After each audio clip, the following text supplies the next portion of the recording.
Good afternoon everyone, welcome to civil services study. ये practice set number 11 है UPPSC के लिए। और प्रैक्टिस करेंगे इसमें हम मिश्रित प्रश्नों पर, जो हमारा टेस्ट रहता है एक दिन का, ठीक है, जिसमें करंट अफेयर्स के प्रश्न और स्टैटिक जीके या फिर यूपी स्पेशल के कुछ प्रश्नों को जो है फोकस किया जाता है। और बाकी हमने 6 क्लास की ज्योग्राफी कवर कर ली है, ठीक है, और 6 क्लास की ही हिस्ट्री स्टार्ट कर दी है एनसीईआरटी। उसका एक टेस्ट हुआ था कल, और आगे में जो है उसी के आगे से कंटिन्यू करेंगे जब तक छठी क्लास की एनसीईआरटी ख़त्म नहीं हो जाती है। तो आ जाइए क्वेश्चन नंबर 1 पर। आप इस सीरीज़ की पेड सीरीज़ प्राप्त कर सकते हो, जिसमें मिलेंगे आपको फुल टेस्ट। डिस्क्रिप्शन बॉक्स में नंबर है, कॉल या व्हाट्सअप आप कर सकते हो। पहला प्रश्न है, निम्नलिखित में से किसके जन्म दिवस को राष्ट्रीय एकता दिवस के रूप में मनाया जाता है? महात्मा गांधी, सुभाष चंद्र बोस, सरदार वल्लभ भाई पटेल, डॉक्टर सर्वपल्ली राधाकृष्णन। किसके जन्म दिवस को राष्ट्रीय एकता दिवस के रूप में मनाते हैं? सरदार वल्लभ भाई पटेल। तो देखिए, हर साल 31 अक्टूबर को सरदार वल्लभ भाई पटेल के जन्म दिवस को राष्ट्रीय एकता दिवस के रूप में मनाया जाता है। क्वेश्चन नंबर 2 पर आ जाइए। यूपीपीएससी आरओ एआरओ की सीरीज जो है आज से स्टार्ट हो गई है, ठीक है। उसका टेस्ट 1 अपलोड कर दिया गया है, जिसमें हमने प्रैक्टिस की है जीएस के प्रश्नों पर। फोकस हिंदी के प्रश्नों पर ज़्यादा देंगे, क्योंकि हिंदी 60 नंबर की आती है, और 60 में से कम 52 से लेके 54 करेक्ट होने चाहिए, ठीक है। मतलब करेक्ट होने चाहिए, मतलब इतने होने चाहिए, ताकि जो है, क्योंकि जीएस में उतने स्कोर करना जो है संभव नहीं है, लेकिन हिंदी, क्योंकि हिंदी में 6 टॉपिक है समीक्षा अधिकारी में, तो 6 टॉपिक को अच्छे से जो है तैयार किया जा सकता है। ना तो कोई करंट अफेयर्स है उसमें, हर साल एक ही जैसी रहनी है हिंदी, तो बस प्रैक्टिस करना। तो क्वेश्चन नंबर 2 पर आ जाइए। किस देश के वैज्ञानिकों ने दुनिया की पहली ऐसी मशीन विकसित की है जो आर्टिफिशियल इंटेलिजेंस यानी एआई का इस्तेमाल करके लोगों पर अभियोग चला सकती है? इसका उत्तर चीन है। तो चीन के वैज्ञानिकों ने दुनिया की पहली ऐसी मशीन विकसित की है जो आर्टिफिशियल इंटेलिजेंस यानी एआई का इस्तेमाल करके लोगों पर अभियोग चला सकती है। वैज्ञानिकों के अनुसार एआई प्रोसिक्यूटर यानी एआई अभियोजक 97% से अधिक सटीकता के साथ लोगों पर अभियोग चला सकता है, और यह मौखिक विवरण का काम करता है। इंडिया आउट मिशन का संबंध किस देश से है? मालदीव से। तो इंडिया आउट मिशन जो है उसका नेतृत्व मालदीव के पूर्व राष्ट्रपति अब्दुल्ला यामीन ने किया था। इंडिया आउट मिशन इन आरोपों के इर्द गिर्द केंद्रित है कि भारत सुरक्षा सहयोग के माध्यम से मालदीव में एक सैन्य उपस्थिति स्थापित करना चाहता है, ठीक है।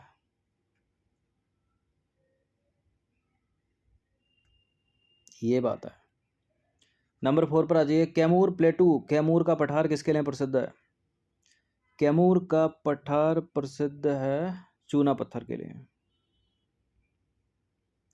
तो कैमूर पठार चूना पत्थर के लिए प्रसिद्ध है। यह पठार चूना पत्थर, बलुआ पत्थर, डोलोमाइट सैलों से निर्मित है। पर्याप्त मात्रा में चूना पत्थर पाए जाने के कारण इस क्षेत्र में सीमेंट उद्योगों की स्थापना अधिक हुई है। और आपको पता हो कि जो चूना पत्थर है वो सीमेंट उद्योग के लिए एक विशेष कच्चा माल है। और ये बड़ी इंपॉर्टेंट लाइन है एग्ज़ाम के पॉइंट ऑफ व्यू से। इस बार ये प्रश्न पूछा था किसमें किसमें 67 बीपीएससी के प्रीलिम्स में, जो रद्द हो गई, जिसका पेपर लीक हो गया। नंबर 5 पर आ जाइए। लोकनायक के नाम से किसे जाना जाता है? लोकनायक के नाम से जाने जाते हैं Jayaprakash Narayan. Option number D है इसका आंसर। नेताजी के नाम से सुभाष चंद्र बोस जाने जाते हैं। तो जयप्रकाश नारायण भारतीय स्वतंत्रता सेनानी और राजनेता थे। इंदिरा गांधी सरकार के विपक्ष में उन्होंने संपूर्ण क्रांति नामक आंदोलन चलाया। वे समाज सेवक थे जिन्हें लोकनायक के नाम से जाना जाता है। ये कभी कोई मैच करने के लिए पूछ लेता है कि लोकनायक कौन है, बाबूजी कौन है, ठीक है। तो लोकनायक जयप्रकाश नारायण, बाबूजी जगजीवन राम, बापू महात्मा गांधी। नंबर 6 पर आ जाइए। बायोफ्लॉक टेक्निक का उपयोग मुख्यतः किस क्षेत्र में किया जाता है? दिख रहा होगा आपको, ठीक है। मत्स्य पालन, ऑप्शन नंबर ए। तो बायोफ्लॉक तकनीक जो है जलीय जीवों हेतु एक आधुनिक एवं वैज्ञानिक तरीका है। मछली पालन या मत्स्य पालन के क्षेत्र में इस तकनीक को अपनाते हुए मत्स्य पालक न सिर्फ नीली क्रांति के अग्रदूत बनेंगे बल्कि रोजगार को भी बढ़ावा मिलेगा। और बायोफ्लॉक तकनीक के माध्यम से किसान जो है बिना तालाब की खुदाई किए एक टैंक में ही मछली का पालन कर सकेंगे। नंबर 7 पर आ जाइए। उत्तर प्रदेश में नॉलेज पार्क की स्थापना कहाँ की जा रही है? सभी को पता होगा इसका आंसर, ग्रेटर नोएडा। तो उत्तर प्रदेश में नॉलेज पार्क की स्थापना ग्रेटर नोएडा में की जा रही है। यूपी कल्चर से रिलेटेड प्रश्न यूपीपीएससी में जो है काफ़ी कम ही पूछे जाते हैं, इस बार भी आपने देखा होगा, लेकिन 2-3 की ही प्रैक्टिस भी जरूरी है। पढ़ना तो उसके लिए 30 पढ़ेंगे, अगर 3 आपको करेक्ट करने हैं तो 30 तो पढ़ने पड़ेंगे ना। चलिए क्वेश्चन नंबर 8 पर आ जाइए। निम्नलिखित में से कौन सा उत्तर प्रदेश का लोक नृत्य नहीं है इनमें? नौटंकी, रासलीला, मुरिया, चरकुला। देखिए कत्थक तो है उत्तर प्रदेश का, लेकिन कत्थक ऑप्शन में नहीं है। नौटंकी है, रासलीला है, चरकुला है, मुरिया नहीं है। मुरिया है झारखंड का, छत्तीसगढ़ का, ठीक है, छत्तीसगढ़ का है मुरिया। तो उत्तर प्रदेश राज्य के प्रमुख लोक नृत्य की बात करें तो कत्थक है। वो कथकली होता तो वो केरल का हो जाता। रासलीला है, रामलीला है, ख्याल है, नौटंकी है। नौटंकी को बड़ा पूछते हैं, ठीक है। कत्थक को बड़ा पूछते हैं एग्जाम में। चौरसिया है, दादरा और चरकुला, ये सारे उत्तर प्रदेश के फोक डांस हैं, लोक नृत्य हैं। मुरिया जो है वो छत्तीसगढ़ राज्य में निवास करने वाली मुरिया जनजाति के द्वारा किया जाता है, ना कि उत्तर प्रदेश में। तो ये तो पूछता है पक्का, इस बार ही पूछा था, मतलब इसी से रिलेटेड जो यूपी कल्चर है। नंबर 9 पर आ जाइए। कालिंजर का किला स्थित है कहाँ पर? कालिंजर का किला स्थित है बांदा में, उत्तर प्रदेश के। तो उत्तर प्रदेश में कालिंजर का किला जो है बांदा जिले में स्थित है और चंदेलों द्वारा बनवाया गया यह किला चंदेल वंश के शासनकाल की भव्य वास्तुकला का उदाहरण है। कालिंजर के मुख्य आकर्षकों में नीलकंठ मंदिर है और इसे चंदेल शासक परमादित्य देव ने बनवाया था। क्वेश्चन नंबर 10 पर आ जाइए। उत्तर प्रदेश के किस जिले में देवगढ़ का दशावतार मंदिर स्थित है? उत्तर प्रदेश के ललितपुर में देवगढ़ का दशावतार मंदिर स्थित है। तो उत्तर प्रदेश के ललितपुर में देवगढ़ एक ऐतिहासिक स्थल के रूप में जाना जाता है। देवगढ़ स्थित दशावतार मंदिर भगवान विष्णु को समर्पित है। इस मंदिर की वास्तुकला अत्यंत खूबसूरत है और पहले इस मंदिर को उत्तर भारत के पंचयतन मंदिर के नाम से जाना जाता था। पंचयत्न मंदिर के नाम से जाना जाता था। पूर्वांचल एक्सप्रेसवे से इस बार कोई प्रश्न नहीं आया, ठीक है, लेकिन याद रखिएगा, इंपॉर्टेंट है। पूर्वांचल एक्सप्रेसवे किस जिले से होकर नहीं गुजरता है?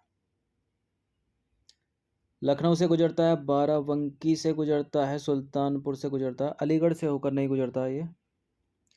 तो पूर्वांचल एक्सप्रेसवे जो है वो लखनऊ से जो है गाजीपुर के बीच निर्मित है। इसकी कुल लंबाई है 340.824 किलोमीटर। इस एक्सप्रेसवे पर पड़ने वाले उत्तर प्रदेश के जिलों की बात करें तो लखनऊ से जाएगा ये गाजीपुर तक, बाराबंकी होते हुए, अमेठी होते हुए, सुल्तानपुर होते हुए, अयोध्या होते हुए, अम्बेडकर नगर होते हुए, आजमगढ़ और मऊ होते हुए। उत्तर प्रदेश में पहला दिव्यांग विश्वविद्यालय कहाँ स्थापित है? चित्रकूट में। तो उत्तर प्रदेश में प्रथम दिव्यांग विश्वविद्यालय चित्रकूट में स्थापित किया गया है। नंबर 13 है। भारत कला भवन कहाँ पर स्थित है? यह है उत्तर प्रदेश के वाराणसी में। तो भारत कला भवन वाराणसी में काशी हिंदू विश्वविद्यालय के प्रांगण में स्थित एक चित्रशाला है। यह एशिया का सबसे बड़ा विश्वविद्यालय संग्रहालय है, न केवल भारत बल्कि एशिया का सबसे बड़ा विश्वविद्यालय संग्रहालय। उत्तर प्रदेश की प्रथम महिला राज्यपाल कौन थी? सरोजनी नायडू। तो उत्तर प्रदेश की प्रथम महिला राज्यपाल सरोजनी नायडू थी। सरोजनी नायडू उत्तर प्रदेश की नहीं बल्कि पूरे देश में किसी भी राज्य की पहली महिला राज्यपाल यानी गवर्नर थी वो। ये चारों बौद्ध संगीतियाँ पता होनी चाहिए आपको, किसके काल में आयोजित की गई। तो तृतीय पूछ रहा है, तृतीय बौद्ध संगीति किसके शासनकाल में आयोजित की गई? अशोक के शासनकाल में। चौथी कनिष्क के शासनकाल में। तो प्रथम बौद्ध संगीति की बात करें तो अजातशत्रु के शासनकाल में, द्वितीय बौद्ध संगीति की बात करें तो काल अशोक के शासनकाल में, तृतीय बौद्ध संगीति की बात करें तो अशोक के शासनकाल में, और चतुर्थ बौद्ध संगीति की बात करें तो कनिष्क के शासनकाल में। नंबर 16 पर आ जाइए। उत्तर प्रदेश के किस जिले में आंवले का सर्वाधिक उत्पादन होता है? प्रतापगढ़ में। तो उत्तर प्रदेश में आंवले का सर्वाधिक उत्पादन जो होता है वो कहाँ पर होता है? प्रतापगढ़ में। नंबर 17 पर आ जाइए। निम्नलिखित में से कौन सा पक्षी अभयारण्य उत्तर प्रदेश में स्थित नहीं है?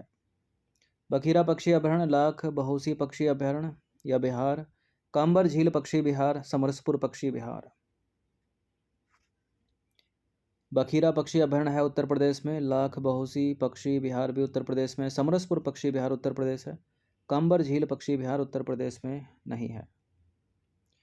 तो ये उत्तर प्रदेश के कुछ प्रमुख पक्षी विहार और संबंधित उनसे जिले, जैसे कि हम देखें नवाबगंज पक्षी विहार, बड़ा पूछते हैं इसको एग्जाम में, सबसे पुराना पक्षी विहार है उत्तर प्रदेश का, उन्नाव जिले में है। एक बखीरा पक्षी विहार है, बस्ती में है, संत कबीर नगर में। समान पक्षी विहार मैनपुरी में है। पार्वती अरंगा पक्षी विहार है गोंडा के जयप्रकाश नगर में। पटना पक्षी विहार है एटा में, सबसे छोटा है ये, 1 वर्ग किलोमीटर इसका क्षेत्रफल है। लाख बहोसी पक्षी विहार कन्नौज में है, सबसे बड़ा, 80 वर्ग किलोमीटर इसका क्षेत्रफल है। समरसपुर पक्षी विहार है एक रायबरेली में, और सुर सरोवर पक्षी विहार है आगरा में, ठीक है, इसको कीथम झील के नाम से भी जाना जाता है। और कांबर पक्षी विहार जो है वो उत्तर प्रदेश में नहीं है बल्कि बिहार राज्य में है। तो तीसरा डी वाला विकल्प गलत है अपना। ये नंबर है, इस पर कॉल या व्हाट्सअप करके आप यूपीपीसीएस की पेड सीरीज समीक्षा अधिकारी की पेड सीरीज प्राप्त कर सकते हो। नंबर 18 पर आ जाइए। सितारा देवी एवं सिद्धेश्वरी देवी निम्नलिखित में से किस संगीत घराने से संबंध रखती हैं? किस संगीत घराने से संबंध रखती हैं ये? बनारस घराने से। तो बनारस घराने से जो संबंध रखने वाले हैं वो इम्पोर्टेंट कौन कौन है? सितारा देवी, गिरिजा देवी, सिद्धेश्वरी देवी, छन्नू मिश्र, राजन साजन मिश्र, गुरु प्रसाद मिश्र, किशन महाराज, गुदई महाराज, मोतीबाई, रसलून बाई। जो ज़्यादा पूछे जाते हैं एग्जाम में, सिद्धेश्वरी देवी, गिरिजा देवी, सितारा देवी, छन्नू मिश्र और किशन महाराज। नंबर 19 पर आ जाइए। निम्नलिखित में से कौन सा जो है सही सुमेलित है इनमें से? बंदे अली खां के सामने लखनऊ घराना लिखा, गंगूबाई हंगल के सामने आगरा घराना, भीमसेन जोशी के सामने बनारस घराना। बताइए कौन सा करेक्ट है? देखिए बंदे अली खां जो हैं वो तो किराना घराना से संबंध रखते हैं, तो पहला हो गया गलत, ठीक है। और गंगूबाई हंगल भी किराना घराने से संबंध रखते हैं, तो दूसरा भी गलत हो गया। तो एलिमिनेट कर दो पहला दूसरा, फिर तो डी निकला इसका आंसर। भीमसेन जोशी भी किराना घराने से ही संबंध रखते हैं, तो बनारस घराना भी हो गया गलत। ये तीनों के तीनों का संबंध किससे है? किराना घराने से। तो उपरोक्त में से कोई भी जो है सही सुमेलित नहीं है। तो किराना घराना जिसको मुजफ्फरपुर में स्थान मिला, मुजफ्फरनगर में स्थान, कौन कौन संबंधित है इससे? बंदे अली खां, गंगूबाई हंगल, भीमसेन जोशी और हीरा बाई बड़ौदकर। इन तीनों का संबंध किससे? बंदे अली खां, गंगूबाई हंगल और भीमसेन जोशी का किराना घराने से। नंबर 20 पर आ जाइए। निम्नलिखित में से कौन सा जो है सही सुमेलित नहीं है? ये है मेले और ये है वो जिले या स्थान। देवी पाटन मेला बलरामपुर, शाकंभरी देवी मेला मिर्जापुर, कालिंजर मेला बांदा, देवा शरीफ मेला बाराबंकी। तो देवा शरीफ मेला बाराबंकी में लगता है, सही है। कालिंजर मेला बांदा में लगता है, सही है। देवी पाटन मेला बलरामपुर में लगता है, ये भी सही है। शाकंभरी देवी का मेला सहारनपुर में लगता है, ना कि मिर्जापुर में, गलत है दूसरा वाला भी। तो उत्तर प्रदेश में आयोजित होने वाले प्रमुख मेले एवं उनसे संबंधित अगर जिलों या स्थान की बात करें तो देख लीजिए कुछ इंपॉर्टेंट है ये, जैसे कि वटेश्वर मेला जो कि एक पशु मेला है, कहाँ लगता है? आगरा में। नौचंदी का मेला मेरठ में लगता है। देवी पाटन मेला बलरामपुर में लगता है। देवा शरीफ मेला लगता है बाराबंकी में। और शाकंभरी देवी का जो मेला लगता है वो सहारनपुर में लगता है, तो बी गलत है, ठीक है। और माघ मेला है वो प्रयागराज में लगता है, यानी इलाहाबाद में। और कालिंजर मेला कहाँ पर लगता है? कालिंजर मेला लगता है बांदा में। तो 20 प्रश्न थे ये, इनकी प्रैक्टिस 1 से 2 बार कर लीजिएगा। धन्यवाद। इस टेस्ट सीरीज़ की प्लेलिस्ट बना रखी है हमने, वहाँ पर आप टेस्ट नंबर 1 से लेकर 11 हो गया ना ये, तो यहाँ तक पहुँच सकते हैं। बाकी सब्सक्राइब रखिएगा सिविल सर्विसेज स्टडी चैनल को लेटेस्ट टेस्ट का नोटिफिकेशन पाने के लिए। यूट्यूब के बेल आइकन को प्रेस रखिएगा और टेलीग्राम चैनल से ज़रूर जुड़ जाइएगा। टेलीग्राम में जो है क्विज़ डालना स्टार्ट हुआ डेली का, 5 से 10 प्रश्न क्विज़ डाले जाते हैं, उनको अटैम्प्ट कीजिए और देखिए कि आपका आंसर सही हो रहा है नहीं। और उसी प्रश्न में जो है साइड में एक बल्ब जैसा यहाँ पर आकृति होती है, उस बल्ब पर क्लिक कीजिएगा तो आपको ऊपर जो है एक्सप्लेनेशन भी दिखाई देती है। चलिए धन्यवाद।